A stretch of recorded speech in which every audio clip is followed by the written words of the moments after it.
Hello, everyone. Today I'm zooming to Woodland. I'm going to Valley Vista Eye Care, and we're going to meet Lisa Hoyer, who is the owner. Hi, Lisa.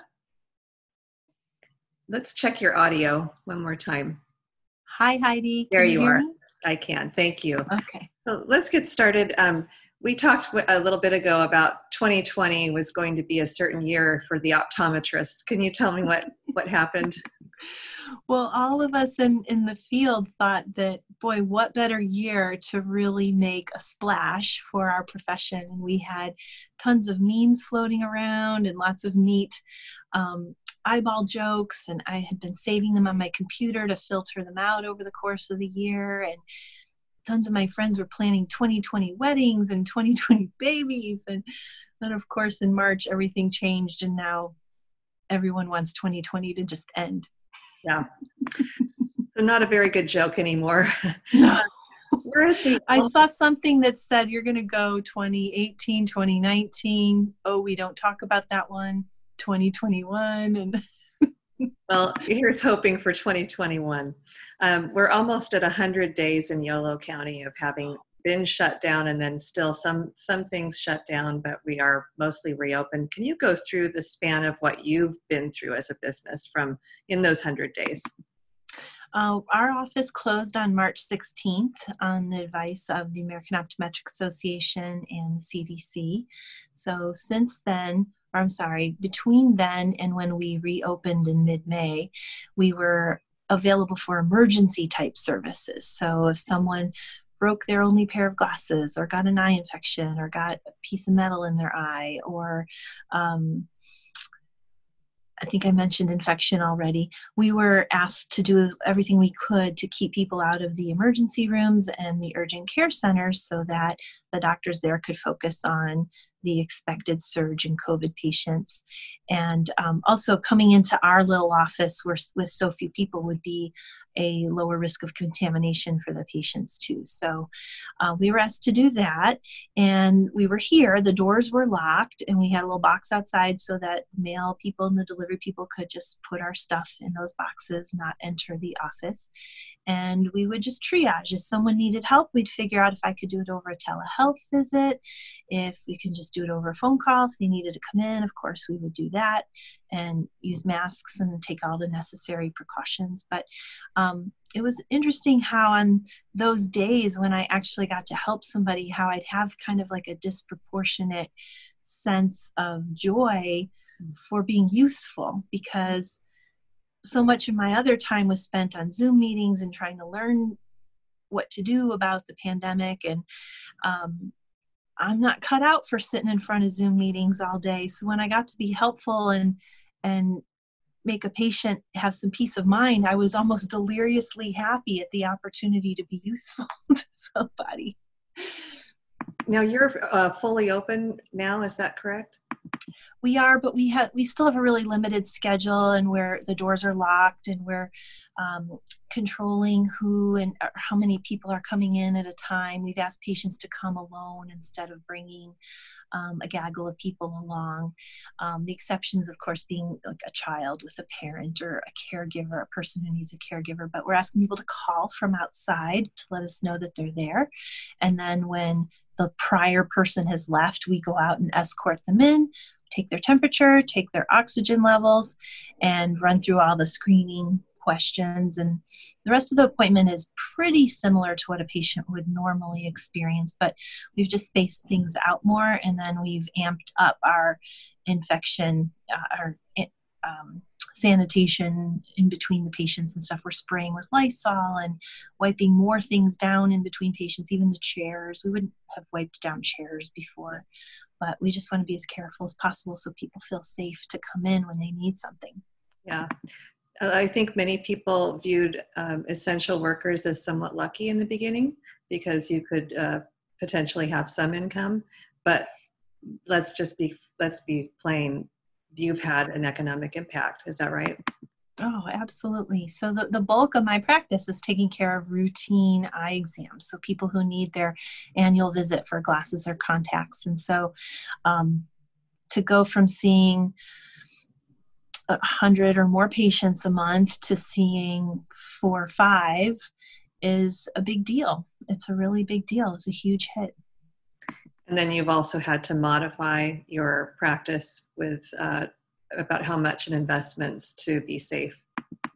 Lots of investments for things like plexiglass barriers and breath shields on the microscope, and the phoropter is the device that we use for the infamous which is better 1 or 2 test.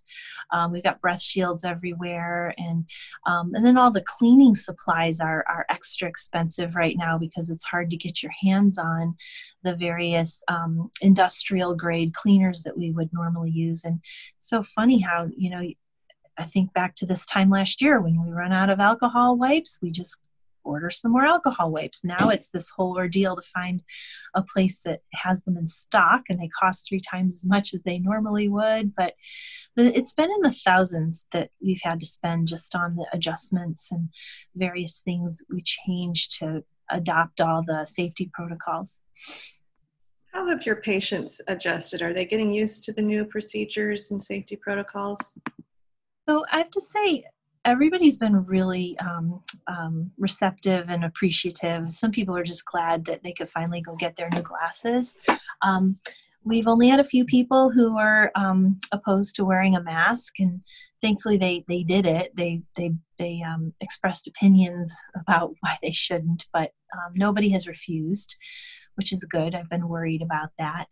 And everybody's been really great about abiding by our questions to our requests to wait in the car until we call them, and so on. People get it. I mean, they're seeing on the news what's going on with restaurants and stuff. So everybody's expecting a modified version of their visit. You and I were talking before we started about these ADA cards that are floating around that are false. Can you go into that a little bit? Well, apparently there are some people online who are coaching people who don't believe masks are useful or necessary to claim an ADA disability, and then also say due to HIPAA, you can't ask what that disability is, and there are even cards that they're presenting. Now, and that hasn't happened here. I haven't personally been presented with one of those from a patient, but plenty of my colleagues have. I mean, I would say hundreds of my colleagues have. And just last week, I believe it was last week, the ADA put something on their website actually that addresses it directly, that says these cards are fake, and doctors are allowed, business owners are allowed to take precautions to protect themselves, and they do not need to accommodate you without a mask.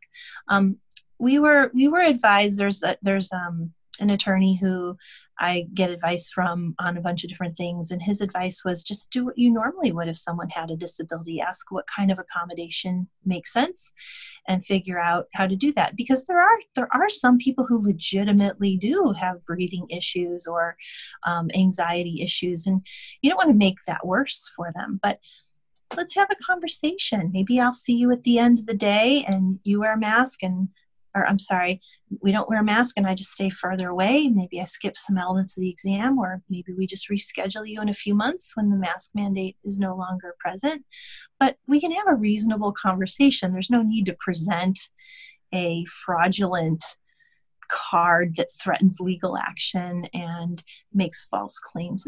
We all have so much stress in our lives right now. There's no reason to add to that. So speaking of stress, you talked about wishing for one day to be bored, as some people have been able to Netflix stream and do all the things, clean the closets. Any day like that for you since this started?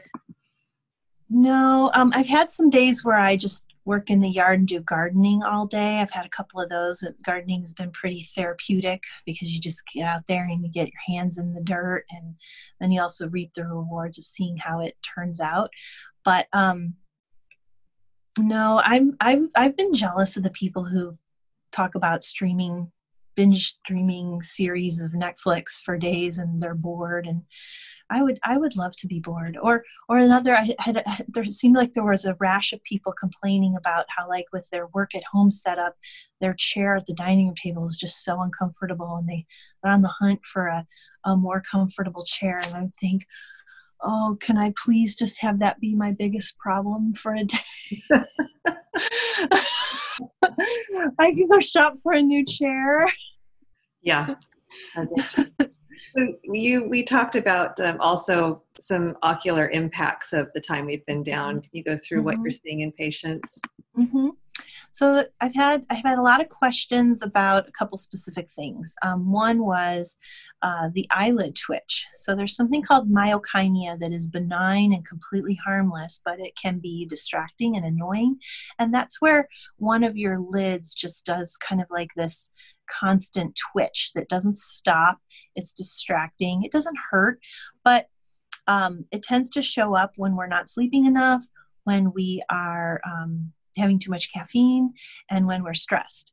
And right now, everybody is doing those things. So I've had phone calls that during the shutdown, people would call and say, I don't know what's happening. And of course, your mind, when something weird happens that could have some sort of neurological basis, your mind goes to, I've got a brain tumor, right?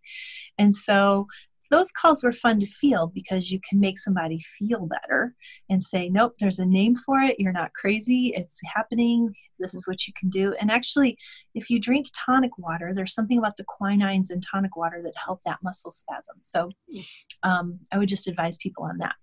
The next probably most common question would be blue light exposure, because everybody's worried about all the time they're spending in front of devices and how much time their kids are spending in front of devices. And there are lots of great products for filtering blue light, both on your device itself. You can do it through the screen, or you can wear glasses, lenses with it. And so I did a series of Instagram posts on that to review some of that information for people.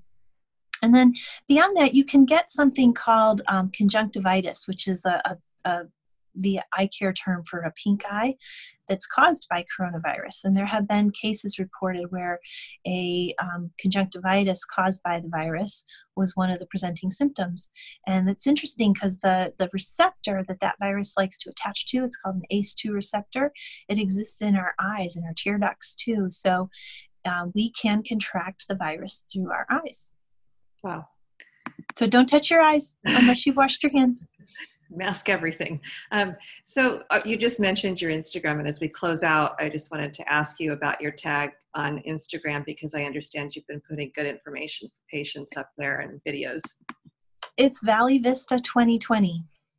And what can they expect to see there? So in general, I post eye care stuff. Occasionally I'll post a picture of a neat patient case I saw. Sometimes I put personal stuff, like last night I posted some stuff about Father's Day. But in general, most of my posts are eye care related, maybe about something going on in the office. I did a series of posts that I called CQTI, COVID Quarantine Tips with Izzy, and Izzy is our dog. And she delivered some good advice. So there's good advice from Izzy on my Instagram page too. That's sweet. All right. I've been talking with Dr. Lisa Hoyer. She's the owner of Valley Vista Eye Care in Woodland. Thank you so much for joining me, Lisa. Thank you. Thank you for the opportunity. You bet.